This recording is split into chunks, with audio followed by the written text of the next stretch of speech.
Okay guys, so I got another tutorial here, and what it's about is that same secret zero node, um, but what I've gone and done is I've been working with it and I've managed to simplify it down a little bit, and I think that'll just make things easier for you to use and understand. So what I'm going to do is I'm going to show you how the basic node works in comparison to that new secret zero node.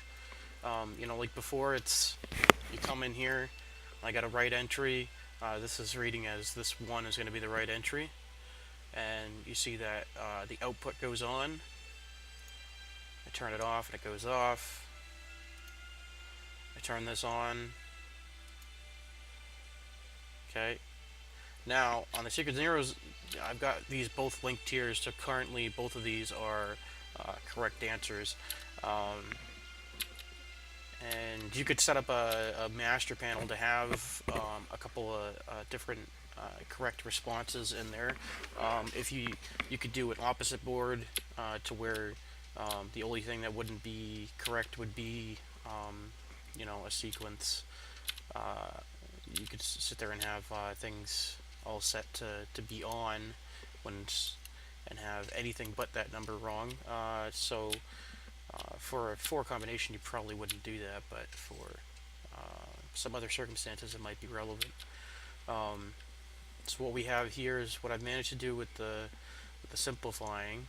Okay, notice whenever, of course, I had to do triggers for all 4 of these, whereas this one you only have to do a trigger for 1 because it's a pass-fail. It either reads as a good input, or if it's a wrong input, it doesn't even do anything.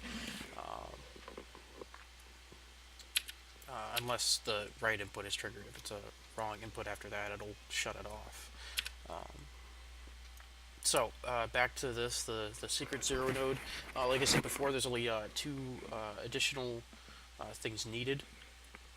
Okay, what I've gone and done is I've taken out any extra triggers and links that I've had, and before, if you remember when I showed the setup of it, when I did it quickly, what I had, okay, is I had when this was turned off to turn the tracker light off, okay, and when it was turned on to turn off the output light. That's no longer the case. This is now basically this light here, okay, is basically just the 5th number in the sequence, okay, but they don't have it on their board. They only have the 4. So basically, whenever there's no entry put in, this is correct. So that's why we need to have the switch in between. Go ahead and move this back over here because the switch is in between there. Now, when this is turned on, it turns this off. So it's that same sequence of whenever this is on, the other one needs to be off, so that way only one is ever on, okay? And the only thing that's different is the switch in the line, okay? And, like, when it's turned off, okay, you can see here that it's turned, sorry, I did that backwards. When it's turned off, this one here is turned on, okay? But with this here, we have the whenever, okay, something like this. Alright, I switch up the board, I change the number out, so there's both a wrong answer and a correct answer at the same time. So when things are turned on, it toggles this switch, okay? And when the switch is toggled, it turns this off. Okay, so I'm sorry I explained that first part of it wrong. What it is the normal off that gets sent by any one of these ones being turned on is just relayed through the switch, so that way it gets to the off signal last if it needs to turn off. When it's turned off, it just receives the correct signal and it starts the event. So like I said, now the basic functionality of the way this works is it's just the 5th number here, it's just hidden, and you need the toggle switch between the when this is on, turn everything else off. Between this one, between any one of these and your secret one. That's the only difference. Um, I woke up with that answer today and was like, oh, I can definitely simplify this, and I've got overly complicated things. So then the new setup, okay, over here, this node, okay, is now exactly the same triggers as before with this one. There's no additional things to it. It's a standalone thing, so all you have to do is add this in, and then the other thing that you do is when this is turned on, it turns this on, okay, immediately because it's a correct response. So the user input, or the negation of a user input, is correct. And then when this turns on, it goes ahead and turns this off, and it sets the sequence of things going. Now the reason why it works and it doesn't glitch out is because sorry, I'm getting latency issues here. As I say, it doesn't glitch out, then glitches out, because we have our buffer light that always keeps this light on here. So whenever this turns off, now it sent the signal to be turned off, okay, but it immediately turned back on. Like I said, that tracker light always wants to be on when that's the triggered one. So that's normal. So the other thing that's changed is that when this gets turned on, this is automatically turned on because it's automatically a correct answer. And the other thing that changes is when it's turned off. When it's turned off, this gets added in to be turned off. Okay, we've still got the same with everything else. So that's the only two new triggers from your indicator light is to turn this on when it comes on, because both the tracker light are going to be on, which is the defined value, and the user input is automatically going to be on because the user input is set at a default of 0. Okay, so I hope anybody that had any issues with understanding the secret 0 node now knows, and I find it a little bit easier myself. It's definitely more simplified this way. I've got the first one over here in the sequence corrected. I've just got to go ahead and correct the other ones. I mean, they still function, but it's just easier to be cleaner, and like I said, there's always good programming etiquette, and good programming etiquette just makes it easier down the line. So I think that's about it. The other thing, when I told you about that door that's able to be opened from one side, it's now incorporated into this build here. What I'm going to do is, okay, I've got a giant reset switch put in, and I also want to show you a shortcut on that. Okay, now this one here, this little switch. We look at the links. I'll get to the door in a second. Sorry. Okay, look at the links. Okay, it's linked to all 16 of those. Okay, and that's because the user's going to see this. Now, you could, okay, do what I did here and just hide them. But what I've gone and done is, because on this master board, alright, on this master board we're gonna put the input, okay, and this isn't a user defined thing. Well, it is user defined, but it's, you know, the master log, so it's not entry, it's setting value. So I can go ahead and I can set the sequence here. Okay, I'll set one to secret 0. Okay, so I go ahead and flick this reset switch. Okay, now if you notice, what it did is it turned all the ones on the bottom on, and then turned them off. And the reason why I did this,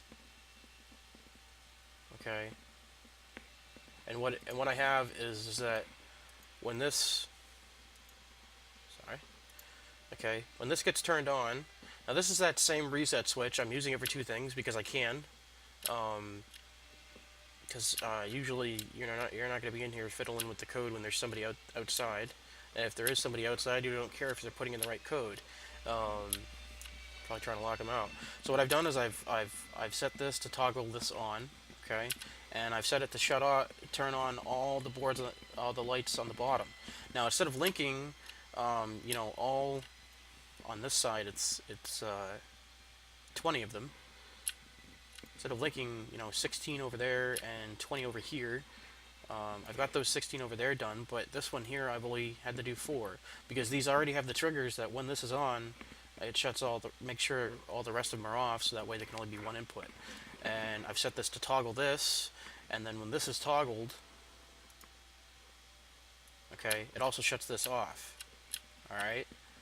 Now, this isn't going to interfere with this switch because, okay, this gets reset out there, so it shuts this off, so it's going to, no, it won't reset this because this is, the only time it resets is when it's turned on. There's nothing besides user input here from a master control resetting this. So the reset switch is the only thing that's going to reset it. Nothing else is going to reset it. All right. I just wanted to cover that. That's a quick tip. If you're doing these input panels, you could do another set of secret lights if you wanted to when you're doing this. But that way it would be the same amount of triggers to add a secret one. So the user input ones, it's worth it because that other one you'd have to link all the ones down anyways. But these are already linked because I need them, so that's why it was convenient. All right, so what I wanted to show you with the door, okay.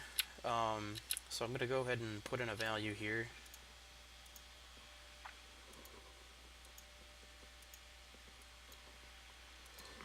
Do 1, 2, 2, 3. Okay. Let's go ahead and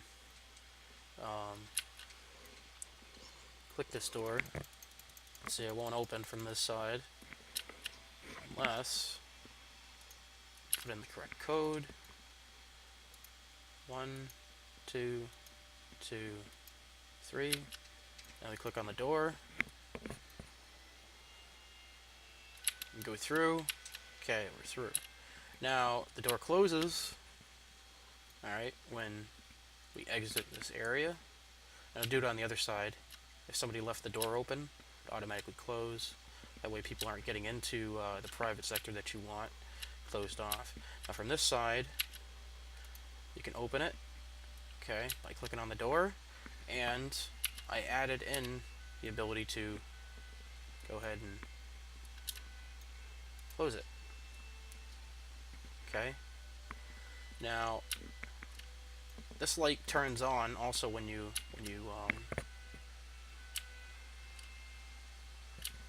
open the door. When the door gets open, this light turns on, and then when you leave, there's another area here that turns it off. So it's kind of like a, hey, you come in, you got some light to work with, and then you don't live in a barn, so the door automatically closes. You can open it from the inside just by clicking the door. No switches needed. Well, no switches to click, I should say. I've got 2 hidden small lights in the dome light that do that door. And it's basically the triggers that I showed you before, except one of them is set to be able to close it, and the other one's set to be able to open it. So when I go ahead and open this, when I go ahead and click on the door, okay, it sends a signal that says, hey, turn on this light. Now, if that light can be turned on, it goes ahead and opens it. Now, it also sends a signal to the other light that says, hey, when you turn on, I want you to close the door.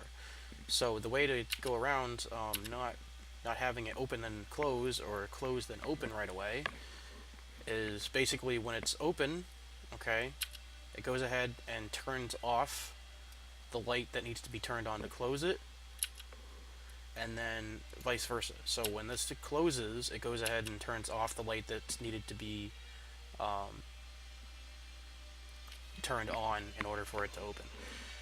Alright, so that's how that works, is just you go ahead and if I want to, you're basically just saying that when this is open, a light is on, is turned off, and another one is on.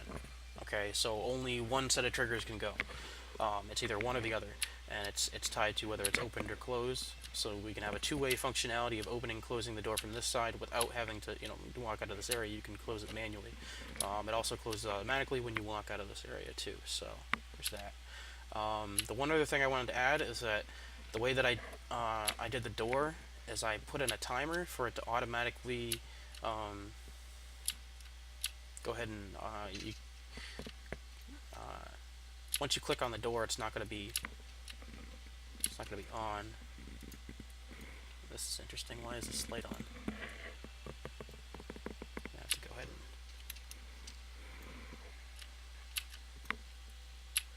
and check that. I'm running into it.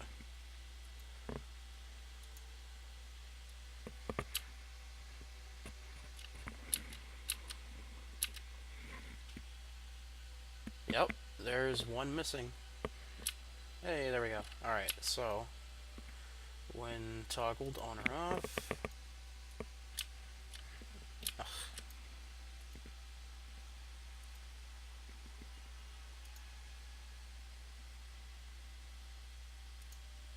Go ahead and fix this. And that was the 2 on the 3 line, okay?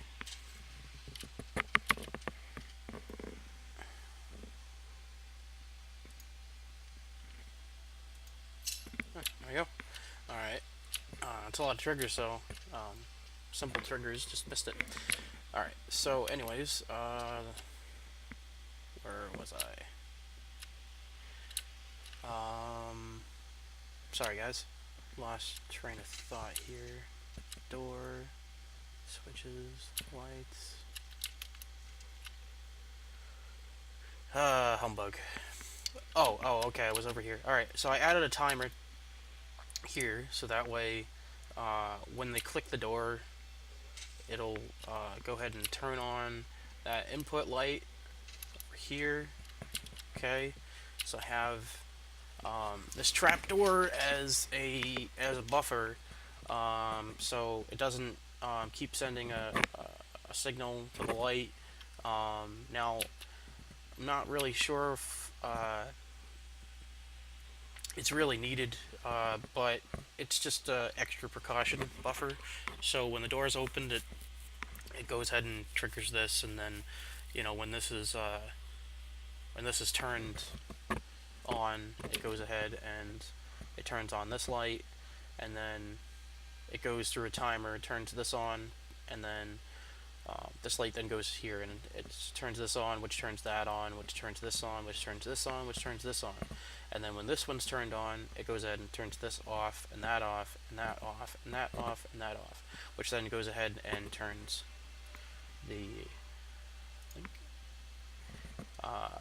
trapdoor off, and then the light off. Okay, so they've got a timer to have to click the door again, so that way it's not just going to automatically open when you enter in the numbers. I like having the clicking the door thing, because you're punching in a code and then you're checking the door, instead of punching the code and having it automatically open. I mean it serves you can have it both ways. You could have it automatically open without having to do it, if you wanted. Just depends on the feel that you're going for, I suppose. And I added the buffer to all the final entry check before it goes to the door too. Not really needed, but it's just an extra step just to make sure that all 4 of the entries need to be correct for it to even get to the door point. The door plus the code point. So just did that. I just think it kind of finishes it. So as you see, I've got it all packaged together. What I'm going to do is I'm going to sit here and streamline the secret 0 nodes. And then what I think I'm going to do is, I was thinking with people coming and grabbing the template, when they put it down, certain lights can be on and certain lights can be off. So what I think I'm going to do is, it seems to be triggered by the switches. So what I think I'm going to try to do is, I'm going to have 2 switches over here, One's going to be on and one's going to be off, and then hopefully whenever it's copied and pasted, one of them will trigger, and then um, no matter what, no matter what happens, it'll send a trigger, and um, I'll probably do a set of timer switches like these over here. And what it'll do is it'll set off a whole system reset to shut everything off in the whole package. And then what it'll also do is, and it'll basically just be a one-time thing, or you can maybe I'll do a light over here that'll do it too, like a default button.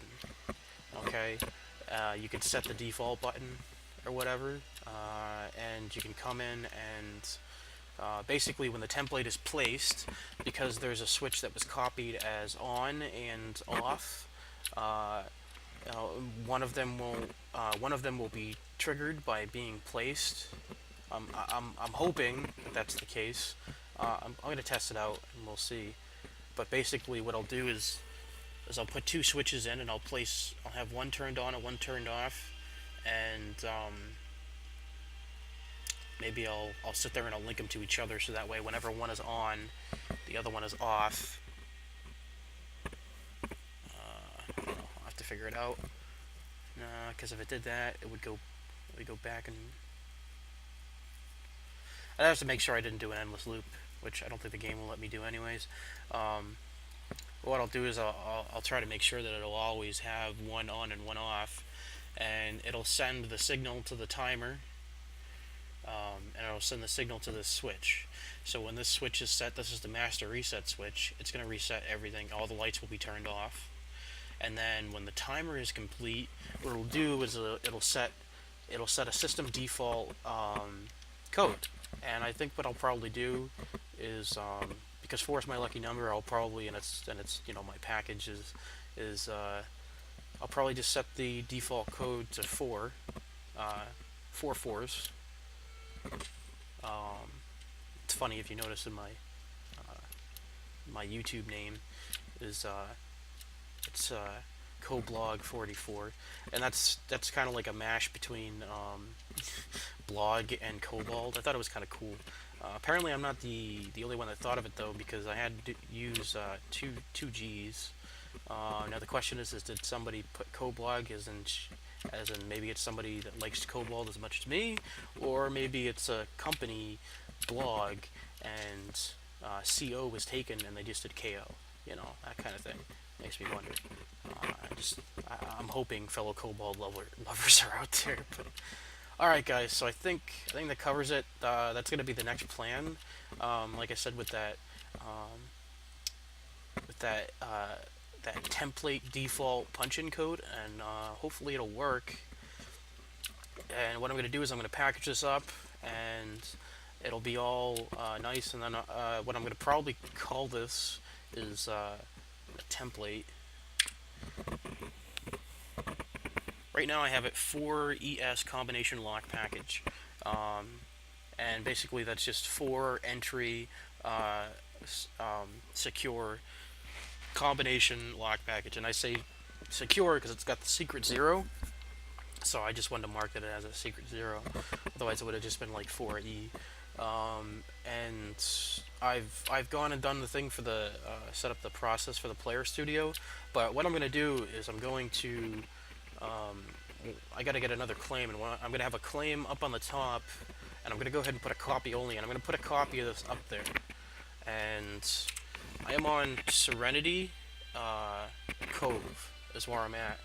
And once this is finalized and ready to be templated, you can either go to Player Studio, and I think I'll probably do it maybe for like $4.99 station cash, because they put in a lot of work into it.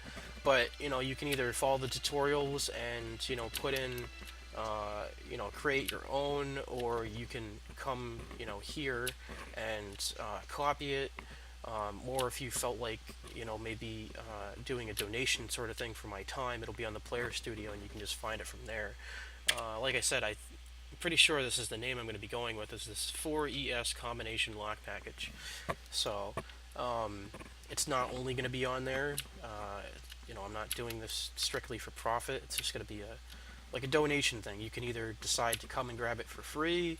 You can, with the tutorials I've made, make your own, or you can, kind of pick it up from the player studio, not have to run out here, which really doesn't take that long, and then you're also, kind of donating to, my time and my effort for using it, kind of thing. So it's not going to be, hey, you can only grab this on the player studio. It's you've got options. You can either make your own. I've got the tutorials on there. You can buy it, which is sort of a donation. I don't know how long it's going to be before I can put it up there. I paid the $10 tax paperwork. If I made the $10 for the tax paperwork back, that would be cool enough. That's fine for me.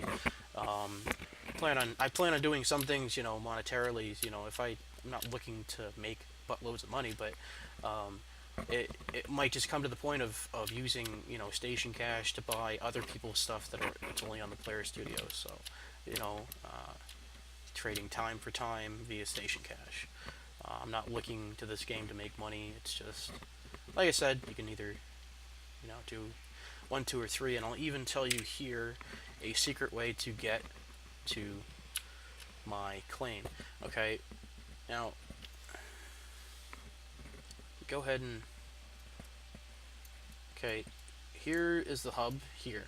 Now, the real secret to this is if you go to the layer 5, okay, when you pour it in here, okay, you go to the layer 5, and then you click on the hub, okay, for layer 5, and it happens to be right here, underground, okay? And what you do is you can just, I mean, it's not that far of a walk, but, there's a mountain in the way and whatever. But I'm just telling you a little trick to get here, a trick that I use to save time if my portal shard or whatever is on cooldown. I just sit there and I click on layer 5. The hub is right here. I click evac to safety, and then I just run north, and my claim is right here. It'll probably be up today. If it's not up today, it probably will not be up until Sunday, because I work 12-hour overnight shifts, and it's in a 3.5 day spread. So one of the days this is my short day today. I go in at 1 o'clock in the morning, and then I go ahead and do 3 12-hour shifts. And usually when I do that, I usually don't game. I usually just come home and relax, and then go to sleep and wake up and go to work. So about to start that, and then on Sunday I'll be off again, and then Sunday night after I sleep, I will be on and be able to get back to coming on here. So I apologize if it's not done today. If not, it'll be done next week. All right, so thank you guys. I just wanted to show you that finished. This is all finished. I mean, I'm gonna clear that off. But this is the build here. It's got the door, it's got the entry, it's got the room. I just got the hole in here because I'm changing those 0 outputs.